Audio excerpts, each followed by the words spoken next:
Perché abbandono GTA? Sarà strano per voi pensare che questo gioco che io reputo bellissimo non è Grand Theft Auto 5. Ok, già mi immagino tutti voi lasciare il video dato che non parlo di GTA e devo dire che fate bene. Alla fine è anche colpa mia se negli ultimi anni ho solo portato questo gioco, ma negli ultimi tempi mi sono stancato di portare lo stesso contenuto. Lo si può vedere dalle mie pause durature, che è da più di un anno che non sono più convinto di quello che faccio. Questo mi ha portato a fare tantissime pause riflessive negli scorsi mesi, ed ora che ho le idee più chiare ho deciso di fare come mi pare. Basta un video al giorno e basta GTA. Dopo questa affermazione credo che tutti i miei fan hanno chiuso il video.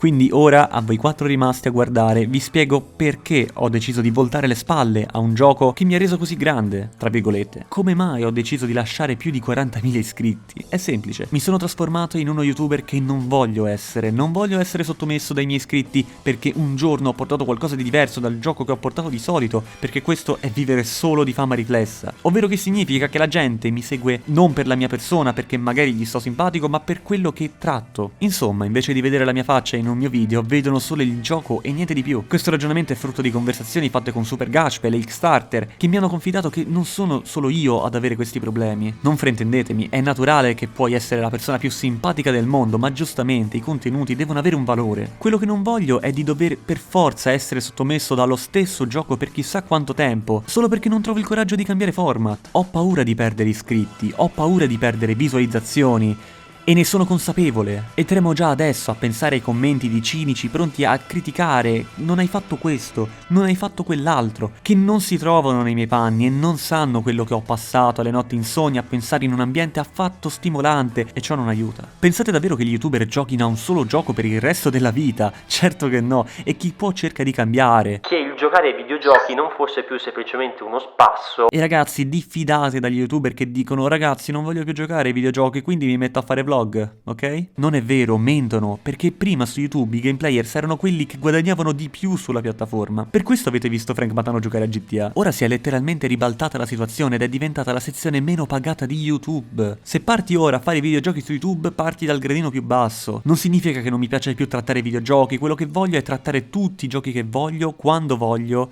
e come voglio. Quindi per chi crede che senza un gameplay su GTA non riusciate a guardare la mia carcassa su un angolo dello schermo, può benissimo disiscriversi senza problemi. Fosse per me userei il metodo della Grecia, ovvero andare in default e ricominciare tutto da capo. Però non creerò un secondo canale. Il fatto che io voglia giocare a quello che mi va implica che un giorno potrebbe anche tornarmi la voglia di giocare a GTA, bella la rima. E se dovessi aprirmi un canale per ogni gioco che tratto sarebbe un casino. Quindi vi chiederete giustamente, ma che cosa vuoi portare ora? Felice che me lo abbiate chiesto, anche se non me l'avete chiesto. Sea of Thieves. Molti di voi non lo conoscerete nemmeno, e se lo conoscete probabilmente è per questo meme. Yeah, yeah?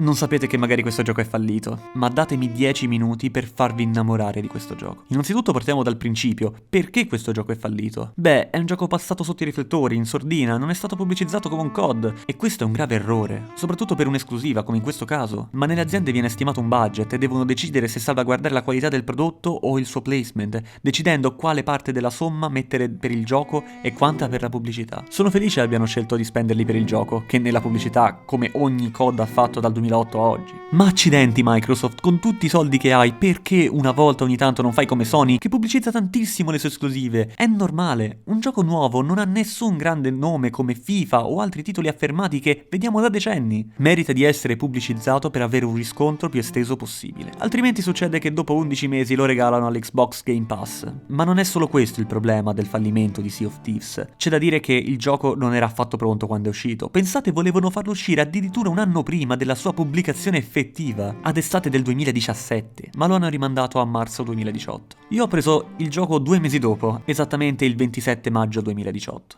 E devo dire che non mi ha preso tanto. Aveva tante mancanze, nonostante avesse molti lati positivi come l'originalità, le musiche, e il fatto che potevi suonare tu stesso gli strumenti e se ti avvicinavi a un altro player che suonava, gli strumenti si sincronizzavano per regalare una melodia stupenda, che lodo e regala una lore che spiegherò magari in altri video. Ma le pecche erano enormi. Considerate che il gioco consisteva nel muoversi per le isole, scavare tesori, distruggere i vari scheletri e tornare a vendere. Non aveva storia e quindi era poco consistente. Fino a poco tempo fa, quando siamo entrati in lockdown Dawn. Stando a casa ad annoiarmi, ho deciso di riprendere questo gioco che avevo davvero abbandonato e per molto tempo quasi dimenticato di averlo. Dopo un anno questo gioco è ricominciato a splendere di nuovo. Sono usciti DLC enormi che hanno stravolto il gameplay di gioco: The Crusade Sails, Forsaken Shores, Shrouded Spoils, l'Arena, The Hunter Call, Black Powder Stashes, Dark Relics, Smuggler's Fortune, Fort of the Damned, The Seabound Soul, Festival of Giving, Legend of the Sea, Cruise of Rage, Heart of Fire, Ships of Fortune, Lost Treasure, Hunted Shores e Ashen Winds. Tutti DLC completamente gratuiti che non mettono solo qualche nuovo veicolo da comprare come in GTA, ma stravolgono il mondo di gioco in termini di decorazioni per le navi, opzioni, tecniche di gioco, dettagli, storie dei personaggi e molto di più. Ed ogni mese usciranno nuovi contenuti. Ogni DLC ha dato tantissimo al gioco. The Crusade Sails ha portato una nuova nave, il Brigantino. Sappiate che per 4 giocatori viene dato il Galeone, la nave più grande,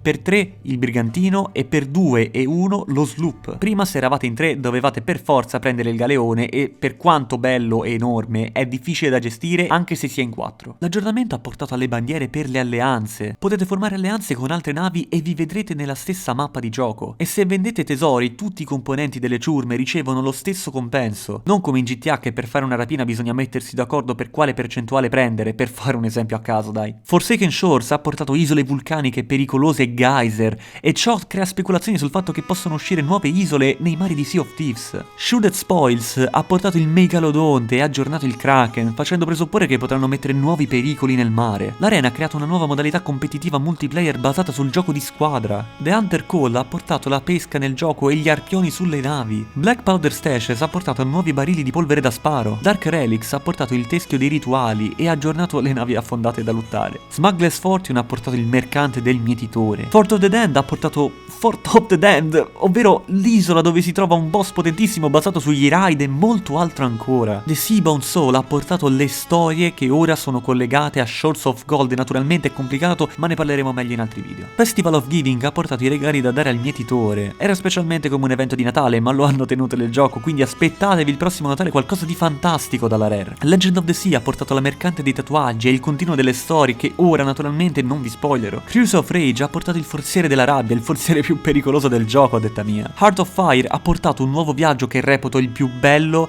ma che non voglio spoilerare. Probabilmente farò altri video specifici al riguardo. Ships of Fortune ha portato la possibilità di unirsi ai mercanti per poter incrementare la propria reputazione e i soldi all'interno del gioco. È uno dei più grandi aggiornamenti di Sea of Thieves a mani basse. Lost Treasure ha migliorato le Tall Tales, ovvero le storie di gioco e anche eventi a tempo limitato. Hunted Shores ha portato la guerra alle flotte di fantasmi di Flameheart, che sarà importantissimo in futuro. Ashen Winds ha portato la battaglia con i signori cineri, ovvero i generali di Flameheart. Naturalmente non sapete niente riguardante questa cosa e chi non lo conosce il gioco probabilmente dice: ma che cosa stai dicendo? Naturalmente lo so, è difficile, sto perdendo pezzi, però aspettatevi video a riguardo, approfondimenti, non vi preoccupate, capirete presto tutto. E tutto questo non è ancora finito, continueranno ad arrivare nuovi aggiornamenti e miglioreranno il gioco da tutti questi punti di vista. La lore di questo gioco è molto contorta e ha ancora molto da svelare, questo porta a molte speculazioni e teorie che ho solo voglia di raccontare. E ricordatevi, tutte queste cose un anno fa non c'erano, a parte una cosa che hanno tolto e che vorrei rimettessero. Sto parlando della schermata di caricamento. Direte: ma che c'è che non va? Naturalmente non siete puristi come me, non sapete che quando si avviava il gioco su PC appariva questa schermata,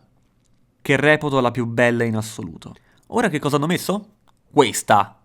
Ma che accidenti è? Sembra l'avvio di un gioco di 2,99 € su Steam che non hanno aggiornato da 2006. Lo so, è una stupidaggine, fa ridere quasi, ma è davvero insopportabile. Questa è l'unica cosa che vorrei rimettessero. Ti prego, Rare, fallo. Ma sapete una cosa? Non importa così tanto. Sapete, c'è un motivo del perché abbia scelto di fare questo video proprio oggi. Avete visto il calendario? L'ho fatto per parlare del nuovo aggiornamento di Halloween. Naturalmente questo video l'ho pubblicato oggi, 31 ottobre 2020, non a caso, per parlarvi del DLC appena uscito, Fate of the Damned, che porta eventi nuovi sul fortino dei dannati, nuove skin per le armi e altri accessori, animali scheletrici, grazie per gli incubi davvero, e skin per il vostro pirata, nuove idee per i cosplayer. Provate a fare dolcetto scherzetto vestiti così, vedi se non chiamano la polizia. Tutto questo ha portato all'impennata dei giocatori, riuscendo ad approdare anche sul marketplace di Steam. Non dimentichiamolo, prima era presente solo sul Microsoft Store. E per tutto questo miglioramento continuo del gioco e con tutti gli aggiornamenti mensili, PC Gamer ha dato il premio per il miglior gioco in evoluzione del 2019, con 15 milioni di giocatori. E tuttora che guardo questo gioco mi chiedo cosa ci potrà essere di nuovo, che aggiungeranno il mese prossimo e il mese dopo ancora e così via. Quindi ragazzi, vi chiedo almeno a voi rimasti a guardare questo video, se volete supportarmi per questa nuova avventura, e mettere like. E se siete ancora indecisi sulle potenzialità di questo gioco, aspettate nuovi video a riguardo. Partiremo con cose semplici come le basi per iniziare. Sembra inutile, ma questo gioco ti catapulta in un mondo pieno di pericoli e non ti prende per mano aiutandoti, e se non avete delle basi di funzionamento del gioco vi ritroverete in difficoltà. Non ci sono mappe. Per trovare un tesoro dovrete affidarvi sul vostro senso dell'orientamento e le vostre capacità. Per questo vi consiglio, se potete, di giocare con amici in modo da arricchire e godere appieno della bellezza di questo gioco. E potete parlare con i vostri amici e la community su cosa metteranno prossimamente nel prossimo aggiornamento. Possibili nuove armi, possibili nuovi forzieri e tesori, nuovi nemici, nuove palle di cannone, nuovi raid, possibili aggiornamenti potrebbero migliorare componenti del gameplay già presenti. Io il mio l'ho dato e punto molto su questo gioco, abbiate fiducia in quello che dico, non sapete cosa vi aspetta. E magari mentre parliamo Rare sta sviluppando il nuovo Megalodonte, o altri pericoli nel mare, o forse stanno implementando l'update del Kraken.